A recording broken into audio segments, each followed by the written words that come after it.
السلام علیکم۔ تحریر پطرس بخاری۔ ہاسٹل میں پڑھنا۔ ہم نے کالج میں تعلیم تو ضرور پائی اور رفتہ رفتہ BA بھی پاس کر لیا، لیکن اس نصف صدی کے دوران میں جو کالج میں گزارنی پڑی، ہاسٹل میں داخل ہونے کی اجازت ہمیں صرف ایک ہی دفعہ ملی۔ خدا کا فضل ہم پر کب اور کس طرح ہوا، یہ سوال ایک داستان کا محتاج ہے۔ جب ہم نے انٹرنس پاس کیا تو مقامی اسکول کے ہیڈ ماسٹر صاحب خاص طور پر مبارکباد دینے کے لیے آئے۔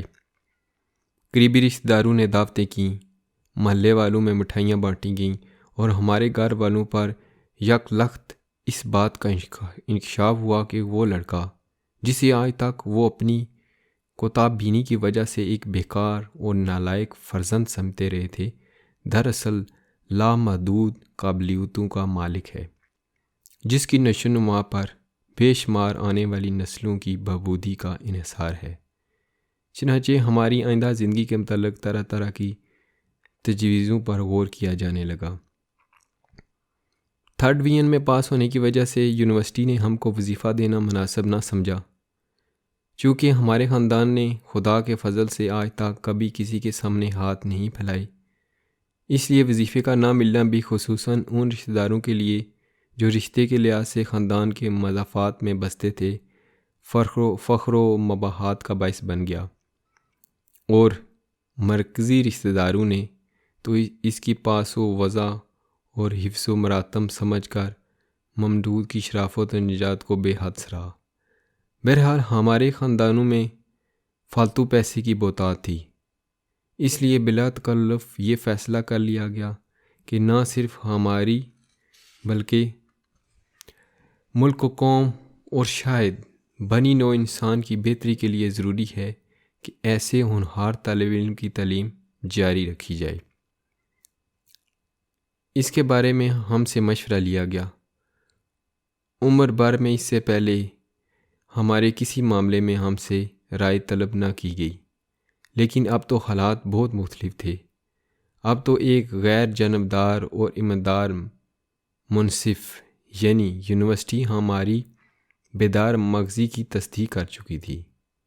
اب بھلا ہمیں کیوں کر نظر انداز کیا جا سکتا تھا؟ ہمارا مشورہ یہ تھا کہ ہمیں فوراً ولایت بھیج دیا جائے۔ ہم نے مختلف لیڈروں کی تقریروں کے حوالے سے یہ ثابت کیا کہ ہندوستان کا طریقہ تعلیم بہت ناقص ہے۔ اخبارات میں سے اشتہار دکھا دکھا کر یہ واضح کیا کہ ولایت میں کالج کی تعلیم کے ساتھ ساتھ فرصت کے اوقات میں بہت تھوڑی فیسیں دے کر بیک وقت جرنلزم، فوٹوگرافی، تصنیف و تالیف، دندان سازی، اینک سازی، ایجنٹوں کا کام، غرض کے بے شمار مفید اور کم خرچ بالا نشین پیشے سیکھے جا سکتے ہیں، اور تھوڑے عرصے کے اندر انسان ہر فن مولا بن سکتا ہے۔ لیکن ہماری تجویز کو فوراً رد کر دیا گیا، کیونکہ ولایت بھیجنے کے لیے ہمارے شہر میں کوئی روایت موجود ہی نہ تھی۔ ہمارے گرد و نواح میں سے کسی کا لڑکا ابھی تک ولایت نہ گیا تھا، اس لیے ہمارے شہر کی پبلک وہاں کے حالات سے قطعاً ناواقف تھی۔ اس کے بعد پھر ہم سے رائے طلب نہ کی گئی، اور ہمارے والد، ہیڈ ماسٹر صاحب اور تحصیلدار صاحب، ان تینوں نے مل کر یہ فیصلہ کیا کہ ہمیں لاہور بھیج دیا جائے۔ جب ہم نے یہ خبر سنی تو شروع میں ہمیں سخت مایوسی ہوئی، لیکن پھر ادھر ادھر کے لوگوں سے لاہور کے حالات سنے تو معلوم ہوا کہ لندن اور لاہور میں چنداں فرق نہیں۔ بعض واقف کار دوستوں نے سینما کے حالات پر روشنی ڈالی، اور بعض نے تھیٹروں کے مقاصد سے آگاہ کیا، بعض نے ٹھنڈی سڑک وغیرہ کے مشاغل کو سلجھا کر سمجھایا، بعض نے شاہدرہ اور شام کے ارمان انگیز فضا کا نقشہ کھینچا۔ چنانچہ جب لاہور کا جغرافیہ پوری طرح ہمارے ذہن نشین ہو گیا تو ثابت ہوا کہ خوشگوار مقام ہے اور اعلیٰ درجے کی تعلیم حاصل کرنے کے لیے بے حد موزوں۔ اس پر ہم نے اپنی زندگی کا پروگرام وضع کرنا شروع کر دیا، جس میں لکھنے پڑھنے کو جگہ تو ضرور دی گئی، لیکن ایک مناسب حد تک، تاکہ طبیعت پر کوئی ناجائز بوجھ نہ پڑے اور فطرت اپنا کام حسن و خوبی کے ساتھ کر سکے۔ لیکن تحصیلدار صاحب اور ہیڈ ماسٹر صاحب کی نیت نیکی یہاں تک محدود نہ رہی۔ اگر وہ صرف ایک عام اور مجمل سا مشورہ دے دیتے کہ لڑکے کو لاہور بھیج دیا جائے تو بہت خوب تھا، لیکن انہوں نے تو تفصیلات میں دخل دینا شروع کر دیا اور ہاسٹل کی زندگی اور گھر کی زندگی کا مقابلہ کر کے ہمارے والد پر یہ ثابت کیا کہ گھر پاکیزگی اور طہارت کا ایک کعبہ اور ہاسٹل گناہ اور مصیبت کا ایک دوزخ ہے۔ ایک تو تھے وہ چرب زبان، اس پر انہوں نے بے شمار غلط بیانیوں سے کام لیا، چنانچہ گھر والوں کو یقین سا ہو گیا کہ کالج کا ہاسٹل جرائم پیشہ اقوام کی ایک بستی ہے، اور جو طلباء باہر کے شہروں سے لاہور جاتے ہیں اگر ان کی پوری نگہداشت نہ کی جائے تو وہ اکثر یا تو شراب کے نشے میں چور سڑک کے کنارے کسی نالی میں گرے ہوئے پائے جاتے ہیں، یا کسی جوئے خانے میں ہزارہ روپے ہار کر خودکشی کر لیتے ہیں، یا فرسٹ ایئر کا امتحان پاس کرنے سے پہلے 10-12 شادیاں کر بیٹھتے ہیں۔ چنانچہ گھر والوں کو یہ سوچنے کی عادت پڑ گئی کہ لڑکے کو کالج میں تو داخل کیا جائے لیکن ہاسٹل میں نہ رکھا جائے۔ کالج ضرور مگر ہاسٹل ہرگز نہیں، کالج مفید مگر ہاسٹل مضر، وہ بہت ٹھیک مگر یہ ناممکن۔ جب انہوں نے اپنی زندگی کا نصب العین ہی بنا لیا کہ کوئی ایسی ترکیب سوچی جائے جس سے لڑکا ہاسٹل کی زد سے محفوظ رہے، تو کسی ترکیب کا سوچ جانا کیا مشکل تھا، ضرورت ایجاد کی ماں ہے۔ چنانچہ از ہر غور و غوض کے بعد لاہور میں ہمارے ایک ماموں دریافت کیے گئے اور ان کو ہمارا سرپرست بنا دیا گیا۔ ہمارے دل میں ان کی عزت پیدا کرنے کے بہت سے شجروں کی ورقدانی سے مجھ پر یہ ثابت کیا گیا کہ واقعی میرے ماموں ہیں۔ مجھے بتایا گیا کہ میں ایک شیر خوار بچہ تھا تو وہ مجھ سے بے انتہا محبت کیا کرتے تھے۔ چنانچہ فیصلہ یہ ہوا کہ ہمیں پڑھیں گے کالج میں اور رہیں گے ماموں کے گھر۔ اس سے تحصیل علم کا ایک جو ولولہ سا ہمارے دل میں اٹھ رہا تھا وہ کچھ بیٹھ سا گیا۔ ہم نے سوچا یہ ماموں لوگ نہ اپنی سرپرستی کے زوم میں والدین سے بھی زیادہ احتیاط برتیں گے، جس کا نتیجہ یہ ہوگا کہ ہماری دماغی اور روحانی قوی کو پھلنے پھولنے کا موقع نہ ملے گا اور تعلیم کا اصل مقصد فوت ہو جائے گا۔ چنانچہ وہی ہوا جس کا ہمیں خوف تھا۔ ہم روز بروز مرجھائے جا لے گئے اور ہمارے دماغ پہ پھپھوندی سی جمنے لگی۔ سینما جانے کی اجازت کبھی کبھار مل جاتی تھی، لیکن اس شرط پر کہ بچوں کو بھی ساتھ لیتا جاؤں۔ اس صحبت میں بلا سینما سے کیا عکس کر سکتا تھا؟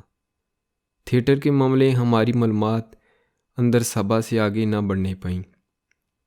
تیرنا ہمیں نہ آیا، کیونکہ ماموں صاحب کا ایک مشہور قول تھا کہ ڈوبتا وہی ہے جو تیراک ہو، جسے تیرنا نہ ہوتا ہو وہ پانی میں گھستا ہی نہیں۔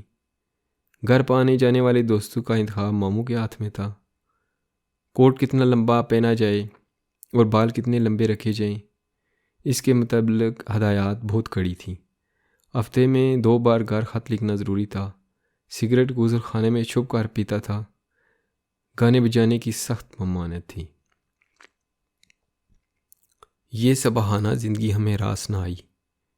یوں تو دوستوں سے ملاقات بھی ہو جاتی تھی، سیر کو بھی چلے جاتے تھے، ہنس بول بھی لیتے تھے، لیکن وہ جو زندگی میں ایک آزادی، ایک فراخی اور ایک درفشانگی ہونی چاہیے وہ ہمیں نصیب نہ ہوئی۔ رفتہ رفتہ ہم نے اپنے مول پر غور کرنا شروع کر دیا کہ ماموں جان عموماً کس وقت گھر میں ہوتے ہیں، کس کمرے تک گانے کی آواز نہیں پہنچ سکتی، کس دروازے سے کمرے کے کس کونے میں جھانکنا ممکن ہے، کس کمرے کا دروازہ باہر سے کھولا جا سکتا ہے، کون سا ملازم مواقف ہے، کون سا نمک حلال ہے۔ جب تجربے اور مطالعے سے ان باتوں کا اچھی طرح اندازہ ہو گیا کہ ہم نے اپنی اس زندگی میں بھی نشوونما کے لیے چند گنجائشیں پیدا کر لیں، لیکن پھر بھی ہم روز دیکھتے تھے کہ ہاسٹل میں رہنے والے طلباء کس طرح اپنے پاؤں پر کھڑے ہو کر زندگی کی شاہراہ پر چل رہے ہیں۔ ہمیں ان کی زندگی پر رشک آنے لگا۔ اپنی زندگی کو سدھارنے کی خواہش ہمارے دل میں روز بروز بڑھتی گئی۔ ہم نے دل میں کہا والدین کی نافرمانی کسی مذہب میں جائز نہیں، لیکن ان کی خدمت درخواست کرنا، ان کے سامنے اپنی ناقص رائے کا اظہار کرنا، ان کو صحیح واقعات سے آگاہ کرنا میرا فرض ہے، اور دنیا کی کوئی طاقت مجھے اس فرض کی ادائیگی سے باز نہیں رکھ سکتی۔ چنانچہ جب گرمیوں کی تعطیلات میں وطن کو واپس گیا تو مختصر مگر جامع اور مؤثر تقریریں اپنے دماغ میں تیار کر رکھیں۔ گھر والوں کو ہاسٹل پر سب سے زیادہ اعتراض یہ تھا کہ وہاں کی آزادی نوجوانوں کے لیے از ہر مضر ہوتی ہے۔ اس غلط فہمی کو دور کرنے کے لیے ہزارہا واقعات ایسے تصنیف کیے جس سے ہاسٹل کے قواعد کی سختی ان پر اچھی طرح روشن ہو جائے۔ سپرنٹینڈنٹ صاحب کے ظلم و تشدد کی چند مثالیں رکت انگیز اور ہیبت انگیز پیرائی میں سنائیں۔ آنکھیں بند کر کے مظلوم اشفاق کا واقعہ بیان کیا کہ ایک دن شام کے وقت بیچارہ ہاسٹل کو واپس آ رہا تھا۔ چلتے چلتے پاؤں میں موچ آ گئی۔ 2 منٹ دیر سے پہنچا، صرف 2 منٹ۔ بس صاحب، اس پر سپرنٹینڈنٹ صاحب نے فوراً تار دے کر اس کے والد کو بلوایا، پولیس سے تحقیقات کروانے کو کہا اور مہینے بھر کے لیے اس کا جیب خرچ بند کر دیا۔ توبہ ہے لائی۔ لیکن یہ واقعہ سن کر گھر کے لوگ سپرنٹینڈنٹ صاحب کے مخالف ہو گئے۔ ہاسٹل کی خوبی ان پر واضح نہ ہوئی۔ پھر ایک دن موقع پا کر بیچارے محمود کا واقعہ بیان کیا کہ ایک دفعہ شامت اعمال بیچارہ سینما دیکھنے چلا گیا۔ قصور اس سے یہ ہوا کہ 1 روپے والے درجے میں جانے کی بجائے 2 روپے والے درجے میں چلا گیا۔ بس اتنی ہی فضول خرچی پر اسے عمر بھر سینما جانے کی ممانعت ہو گئی ہے۔ لیکن اس سے بھی گھر والے متاثر نہ ہوئے۔ ان کے رویے سے فوراً مجھے احساس ہوا کہ 1 روپے اور 2 روپے کی بجائے 8 آنے اور 1 روپیہ کہنا چاہیے تھا۔ انہی ناکام کوششوں میں تعطیلات گزر گئیں اور ہم نے پھر ماموں کی چوکھٹ پہ آ کر سجدہ کیا۔ اگلی گرمیوں کی چھٹیوں میں جب ہم پھر گھر گئے تو میں نے ایک آدھ نیا ڈھنگ اختیار کیا، اور وہ سال بھر تعلیم پانے کے بعد ہمارے خیالات میں پختگی آ گئی تھی۔ پچھلے سال ہاسٹل کی حمایت میں جو دلیلیں ہم نے پیش کی تھیں وہ اب ہمیں نہایت بودھی معلوم ہونے لگی تھیں۔ آپ کے ہم نے اس موضوع پر ایک لیکچر دیا کہ جو شخص ہاسٹل کی زندگی سے محروم ہو اس کی شخصیت نامکمل رہ جاتی ہے، ہاسٹل سے باہر شخصیت پنپنے نہیں پاتی۔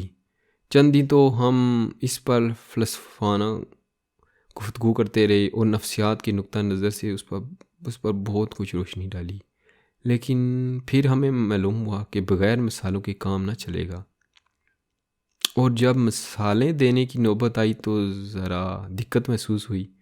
کالج کے جن طلباء کے متعلق میرا ایمان تھا کہ وہ زبردست شخصیتوں کے مالک ہیں، ان کی زندگی کچھ ایسی نہ تھی کہ والدین کے سامنے بطور نمونے کے طور پر پیش کی جائے۔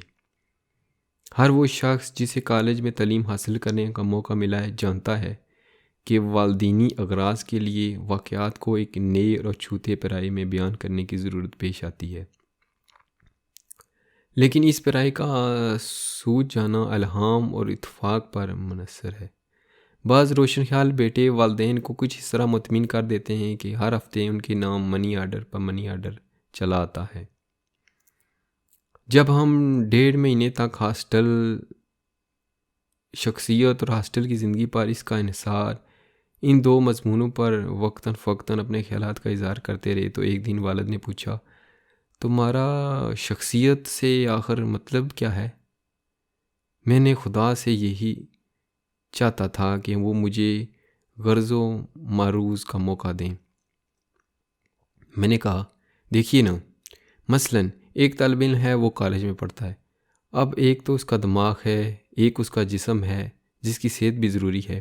وہ دماغ کی صحت تو ضروری ہے ہی نا، لیکن اس کے علاوہ ایک اور بات بھی ہوتی ہے جسے آدمی گویا پہچانا جاتا ہے۔ میں اس کو شخصیت کہتا ہوں۔ اس کا تعلق نہ جسم سے ہوتا ہے نہ دماغ سے۔ ہو سکتا ہے کہ ایک آدمی کی جسمانی صحت بالکل خراب ہو اور اس کا دماغ بھی بالکل بیمار ہو، لیکن پھر اس کی شخصیت نہ خیر۔ دماغ تو بیکار نہیں ہونا چاہیے، ورنہ انسان خپتی ہوتا ہے، لیکن پھر بھی اگر ہو بھی، گویا شخصیت ایک ایسی چیز ہے۔ ٹھہریے، میں اب بھی 1 منٹ میں آپ کو بتاتا ہوں۔ 1 منٹ کے بجائے والد نے مجھے آدھ گھنٹے کی مہلت دے دی، جس کے دوران میں وہ خاموشی کے ساتھ میرے جوابات کا انتظار کرتے رہے۔ اس کے بعد میں وہاں سے اٹھ کر چلا آیا۔ 3-4 دن کے بعد مجھے اپنی غلطی کا احساس ہوا۔ مجھے شخصیت نہیں کہنا چاہیے، شخصیت ایک بے رنگ سا لفظ ہے۔ سیرت کے لفظ سے نیکی ٹپکتی ہے۔ چنانچہ میں نے سیرت کو اپنا تکیہ کلام بنایا، لیکن یہ بھی مفید ثابت نہ ہوا۔ والد کہنے لگے، کیا سیرت سے تمہارا مطلب چال چلن ہے یا کچھ اور؟ میں نے کہا، چال چلن ہی کہہ لیجئے۔ تو گویا دماغ اور جسمانی صحت کے علاوہ چال چلن بھی اچھا ہونا چاہیے۔ میں نے کہا، بس یہی تو میرا مطلب ہے، اور یہ چال چلن ہاسٹل میں رہنے والے بہت اچھا ہوتا ہے۔ میں نے نسبتاً نحیف آواز میں کہا، جی ہاں، یعنی ہاسٹل میں رہنے والے طالب علم نماز روزے کے زیادہ پابند ہوتے ہیں، ملک کی زیادہ خدمت کرتے ہیں، سچ زیادہ بولتے ہیں اور نیک زیادہ ہوتے ہیں۔ اس سوال کا جواب ایک دفعہ پرنسپل صاحب نے تقسیم انعامات کے سلسلے میں نہایت وضاحت کے ساتھ بیان کیا تھا۔ کاش میں نے اس وقت توجہ سے سنا ہوتا۔ اس کے بعد پھر سال بھر ماموں کے گھر میں زندگی ہے تو خزاں کے دن بھی گزر جائیں گے گاتا رہا۔ ہر سال میری درخواست کا یہی حشر ہوتا رہا، لیکن میں نے ہمت نہ ہاری۔ ہر سال ناکامی کا منہ دیکھنا پڑتا، لیکن اگلے سال گرمیوں کی چھٹیوں میں پہلے سے زیادہ شد و مد کے ساتھ تبلیغ کا کام جاری رکھتا۔ ہر دفعہ نئی نئی دلیلیں پیش کرتا، نئی نئی مثالوں سے کام لیتا۔ جب شخصیت اور سیرت والے مضمون سے کام نہ چلا تو اگلے سال ہاسٹل کی زندگی کے انضباط اور باقاعدگی پر تبصرہ کیا۔ اس سے اگلے سال یہ دلیل پیش کی کہ ہاسٹل میں رہنے سے پروفیسروں کے ساتھ ملنے جلنے کے مواقع زیادہ ملتے ہیں، اور ان بیرون از کالج ملاقاتوں سے انسان پارس ہو جاتا ہے۔ اس سے اگلے سال یہ مطلب یوں ادا کیا کہ ہاسٹل کی آب و ہوا بڑی اچھی ہوتی ہے، صفائی کا خاص طور پر خیال رکھا جاتا ہے، مکھیاں اور مچھر مارنے کے لیے کئی افسر مقرر ہیں۔ اس سے اگلے سال یوں سخن پیرا ہوا کہ جب بڑے بڑے حکام کالج کا معائنہ کرنے آتے ہیں تو ہاسٹل میں رہنے والے طلباء سے فرداً ہاتھ ملاتے ہیں۔ اس سے رسوخ بڑھتا ہے۔ لیکن جو زمانہ گزرتا گیا میری تقریروں میں جوش بڑھتا اور معقولیت کم ہوتی گئی۔ شروع میں ہاسٹل کے مسئلے پر گھر والے مجھ سے باقاعدہ بحث کیا کرتے تھے۔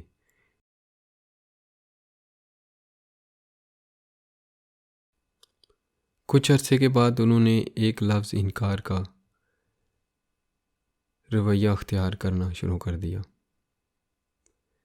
پھر ایک آدھ سال مجھے ہنس کے ٹالتے رہے، اور آخر میں یہ نوبت آن پہنچی کہ وہ ہاسٹل کا نام سنتے ہی ایک طنز امیز کہکے کے ساتھ مجھے تشریف لے جاؤ کا حکم دے دیا کرتے۔ ان کی اس سلوک سے آپ یہ اندازہ نہ لگائیے کہ ان کی شفقت کچھ کم ہو گئی تھی، ہرگز نہیں۔ حقیقت صرف اتنی ہے کہ بعض ناخوار حادثات کی وجہ سے گھر میں میرا اقتدار کم ہو گیا تھا۔ اتفاق یہ ہوا کہ میں نے جب پہلی مرتبہ BA کا امتحان دیا تو فیل ہو گیا۔ اگلے سال ایک مرتبہ پھر یہی واقعہ پیش آیا۔ اس کے بعد بھی جب 3-4 دفعہ یہی ہوا تو گھر والوں نے میری امنگوں میں دلچسپی لینا چھوڑ دی۔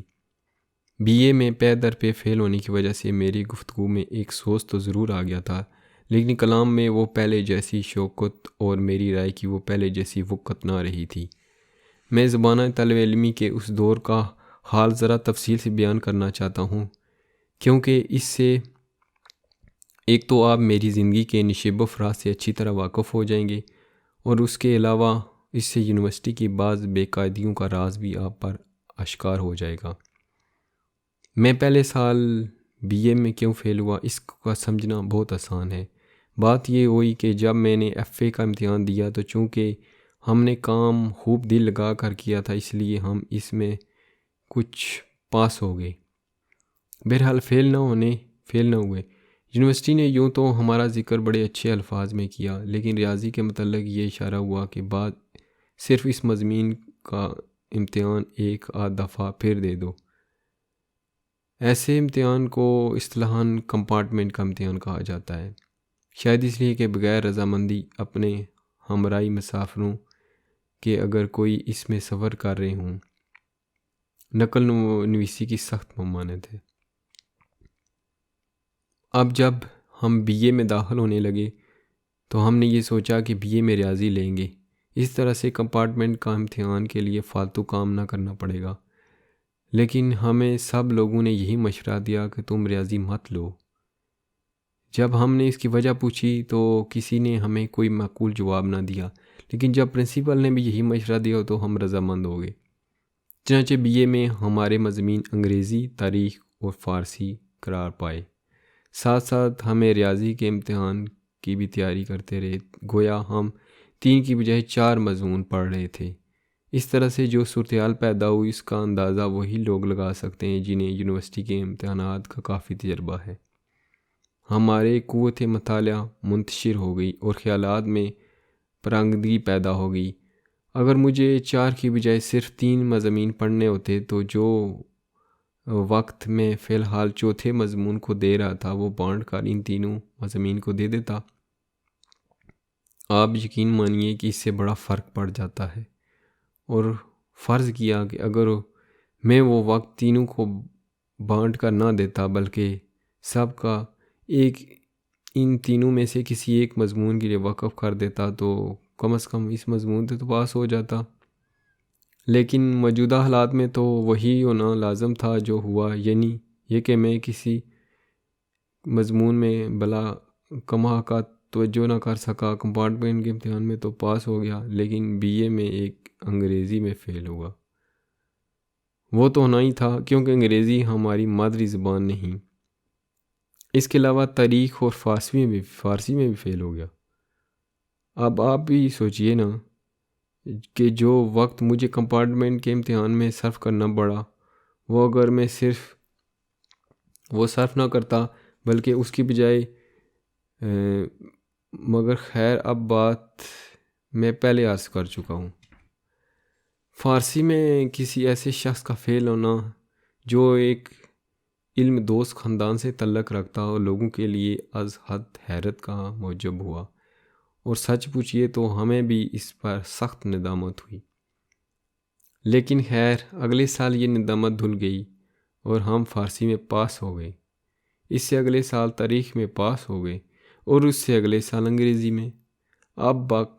اب قاعدے کی روح سے ہمیں بی اے کا سرٹیفکیٹ مل جانا چاہیے تھا، لیکن یونیورسٹی کی اس طفلانہ ضد کا کیا علاج کہ تینوں مضمونوں میں بیک وقت پاس ہونا ضروری ہے۔ بعض طبعیں ایسی ہیں کہ جب تک یکسوئی نہ ہو مطالعہ نہیں کر سکتی۔ کیا ضروری ہے کہ ان کے دماغ کو زبردستی ایک کھچڑی سا بنا دیا جائے؟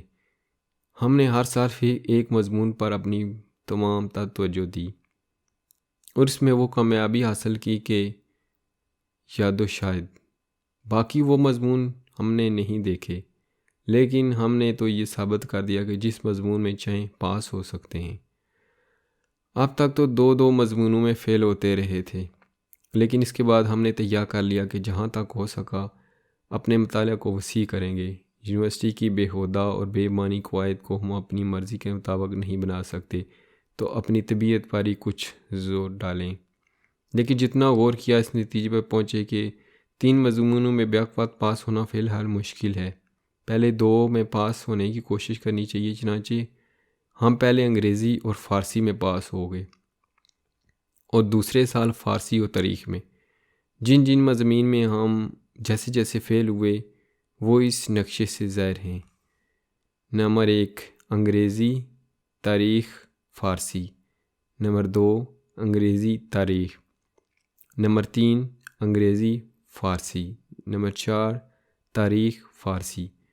گویا جن طریقوں سے ہم 2 مضامین میں فیل ہو سکتے تھے وہ ہم نے سب پورے کر دیے۔ اس کے بعد ہمارے لیے 2 مضامین میں فیل ہونا ناممکن ہو گیا اور ایک مضمون میں فیل ہونے کی باری آئی۔ چنانچہ ہم نے مندرجہ ذیل نقشے کے مطابق فیل ہونا شروع کر دیا۔ 5 تاریخ میں فیل، 6 انگریزی میں فیل۔ اتنی دفعہ امتحان دے چکنے کے بعد جب ہم نے اپنے نتیجوں کو یوں اپنے سامنے رکھ کر غور کیا تو ثابت ہوا کہ غم کی رات ختم ہونے والی ہے۔ ہم نے دیکھا کہ اب ہمارے فیل ہونے کی صرف ایک ہی طریقہ باقی رہ گیا ہے، وہ یہ کہ فارسی میں فیل ہو جائیں، لیکن اس کے بعد تو پاس ہونا لازم ہے۔ ہر چند کے یہ ثانیہ ازہر جانگاہ ہو جائے۔ چنانچہ اس میں یہ مسلط تو ضرور مضر ہے کہ اس سے ہمیں ایک قسم کا ٹیکہ لگ جائے گا۔ بس یہی ایک اثر باقی رہ گئی ہے، اس سال فارسی میں فیل ہوں گے، پھر اگلے سال قطعی پاس ہو جائیں گے۔ چنانچہ 7ویں دفعہ امتحان دینے کے بعد ہم بے تابی سے فیل ہونے کا انتظار کرنے لگے۔ یہ انتظار دراصل فیل ہونے کا انتظار نہ تھا، بلکہ اس بات کا انتظار تھا کہ اس فیل ہونے کے بعد ہم اگلے سال ہمیشہ کے لیے BA ہو جائیں گے۔ ہر سال امتحان کے بعد جب گھر آتا تو والدین کو نتیجے کے لیے پہلے ہی سے تیار کر دیتا، رفتہ رفتہ نہیں بلکہ یک لخت اور فوراً۔ رفتہ رفتہ تیار کرنے سے خود خواہ مخواہ وقت ضائع ہوتا ہے اور پریشانی مفت میں طول کھینچتی ہے۔ ہمارا قاعدہ یہ تھا کہ جاتے ہی کہہ دیا کرتے تھے کہ اس سال تو کم از کم پاس نہیں ہو سکتے۔ والدین کو اکثر یقین نہ آتا۔ ایسے موقعوں پر طبیعت کو بڑی الجھن ہوتی ہے۔ مجھے اچھی طرح معلوم ہے میں پرچوں میں کیا لکھ کر آیا ہوں، اچھی طرح جانتا ہوں کہ ممتحن لوگ اکثر نشے کی حالت میں پرچے نہ دیکھیں تو میرا پاس ہونا قطعاً ناممکن ہے۔ چاہتا ہوں کہ میرے تمام بہی خوابوں کو بھی اس بات یقین ہو جائے تاکہ وقت پر انہیں صدمہ نہ ہو، لیکن بہی خواب ہیں کہ میرے تمام تشریحات کو محض کسر نفی سمجھتے ہیں۔ آخری سالوں میں والد کو فوراً یقین آ جا کرتا تھا، کیونکہ تجربے سے اس پر ثابت ہو چکا تھا کہ میرا اندازہ غلط نہیں ہوتا۔ لیکن ادھر ادھر کے لوگ اجی نہیں صاحب، اجی کیا کر رہے ہیں، اجی یہ بھی کوئی بات ہے، ایسے فکروں سے ناک میں دم کر دیا کرتے تھے۔ بہرحال آپ کے پھر گھر پہنچے ہی ہم نے حسب دستور اپنے فیل ہونے کی پیشن گوئی کر دی۔ دل کو تسلی تھی کہ بس یہ آخری موقع ہے، اگلے سال ایسی پیشن گوئی کرنے کی کوئی ضرورت نہ ہوگی۔ ساتھ ہی خیال آیا کہ وہ ہاسٹل کا قصہ پھر شروع کرنا چاہیے۔ اب تو کالج میں صرف 2 سال باقی رہ گئے، صرف 1 سال باقی رہ گیا ہے۔ اب بھی ہاسٹل میں رہنا نصیب نہ ہوا تو عمر بھر گویا آزادی سے محروم رہے۔ گھر سے نکلے تو ماموں کے ڈربے میں، اور جب ماموں کے ڈربے سے نکلے تو شاید اپنا ایک ڈربہ بنانا پڑے گا۔ آزادی کا 1 سال صرف 1 سال، اور یہ آخری موقع ہے۔ آخری درخواست کرنے سے پہلے میں نے تمام ضروری مسالہ بڑی احتیاط سے جمع کیا، جن پر فیصلوں سے مجھے اب ہم عصری کا فخر حاصل تھا۔ ان کے سامنے نہایت بے تکلفی سے اپنی آرزوؤں کا اظہار کیا اور ان سے والد کو خطوط لکھوائے کہ اگلے سال لڑکے کو ضرور آپ ہاسٹل میں بھیج دیں۔ بعض کامیاب طلباء کے والدین سے بھی اسی مضمون کی غرض داشتیں بھجوائیں۔ خود اعداد و شمار سے ثابت کیا کہ یونیورسٹی سے جتنے لڑکے پاس ہوتے ہیں ان میں سے اکثر ہاسٹل میں رہتے ہیں، اور یونیورسٹی کا کوئی وظیفہ یا تنخواہ یا انعام تو کبھی ہاسٹل سے باہر گیا ہی نہیں۔ میں حیران ہوں کہ یہ دلیل مجھے اس سے بیشتر کبھی کیوں نہ سوجی تھی، کیونکہ یہ بہت ہی کارگر ثابت ہوئی۔ والد کا انکار نرم ہوتے ہوتے غور و خوض میں تبدیل ہو گیا، لیکن پھر بھی ان کے دل میں شک رفع نہ ہوا۔ کہنے لگے، میری سمجھ میں نہیں آتا کہ جس لڑکے کو پڑھنے کا شوق ہو وہ ہاسٹل کی بجائے گھر پر کیوں نہیں پڑھ سکتا۔ میں نے جواب دیا کہ ہاسٹل میں ایک علمی فضا ہوتی ہے جو ارسطو اور افلاطون کے گھر کے سوا کسی اور کے گھر دستیاب نہیں ہو سکتی۔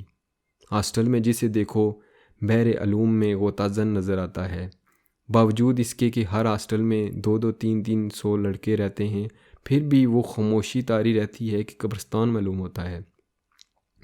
وجہ یہ ہے کہ ہر ایک اپنے کام میں لگا رہتا ہے۔ شام کے وقت ہاسٹل کے سین میں جا بجا طلباء علمی مباحثوں میں مشغول نظر آتے ہیں۔ علل صبح ہر ایک طالب علم کتاب ہاتھ میں لیے ہاسٹل کی چمن میں ٹہلتا نظر آتا ہے۔ کھانے کے کمرے میں، کامن روم میں غسل خانوں میں، برآمدوں میں، ہر جگہ لوگ فلسفے اور ریاضی اور تاریخ کی باتیں کرتے ہیں۔ جن کو انگریزی ادب کا شوق ہے وہ دن رات آپس میں شیکسپیئر کی طرح باتیں کرنے کی مشق کرتے ہیں۔ ریاضی کے طلباء اپنے ایک خیال کو الجبرے میں ادا کرنے کی عادت ڈال لیتے ہیں۔ فارسی کے طلباء رباعیوں میں تبادلہ خیال کرتے ہیں۔ تاریخ کے دل دادا والد نے اجازت دے دی۔ اب ہمیں یہ انتظار کہ کب فیل ہوں گے اور کب اگلے سال کے لیے عرضی بھیجیں۔ اس دوران میں نے ان تمام دوستوں سے خط و کتابت کی جن کے متعلق یقین تھا کہ اگلے سال بھی ان کی رفاقت نصیب ہوگی، اور انہیں یہ مژدہ سنایا کہ آئندہ سال ہمیشہ کے لیے کالج کی تاریخ میں یادگار رہے گا، کیونکہ ہم تعلیمی زندگی کا ایک وسیع تجربہ اپنے ساتھ لیے ہاسٹل میں آ رہے ہیں، جس سے ہم طلباء کی نئی پود کو مفت مستفید فرمائیں گے۔ اپنے ذہن میں ہم نے ہاسٹل میں اپنی حیثیت ایک مادر مہربان کی سی سوچی تھی، جس کے ارد گرد ناتجربہ کار طلباء مرغی کے بچوں کی طرح بھاگتے پھریں گے۔ سپرنٹینڈنٹ صاحب کو جو کسی زمانے ہمارے ہم جماعت رہ چکے تھے لکھ بھیجا کہ جب ہم ہاسٹل میں آئیں گے تو فلاں فلاں مراعات کی توقع آپ سے رکھیں گے اور فلاں فلاں قواعد سے آپ ہم کو مستثنی سمجھیں گے۔ اطلاع عرض ہے، اور وہ سب کچھ کر چکنے کے بعد ہماری بد نصیبی دیکھیے کہ جب نتیجہ نکلا تو ہم پاس ہو گئے۔ ہم پر تو جو ظلم ہوا سو ہوا۔ یونیورسٹی والوں کی حماقت ملاحظہ فرمائیے کہ ہمیں پاس کر کے اپنی آمدنی کا ایک مستقل ذریعہ ہاتھ سے گنوا بیٹھے۔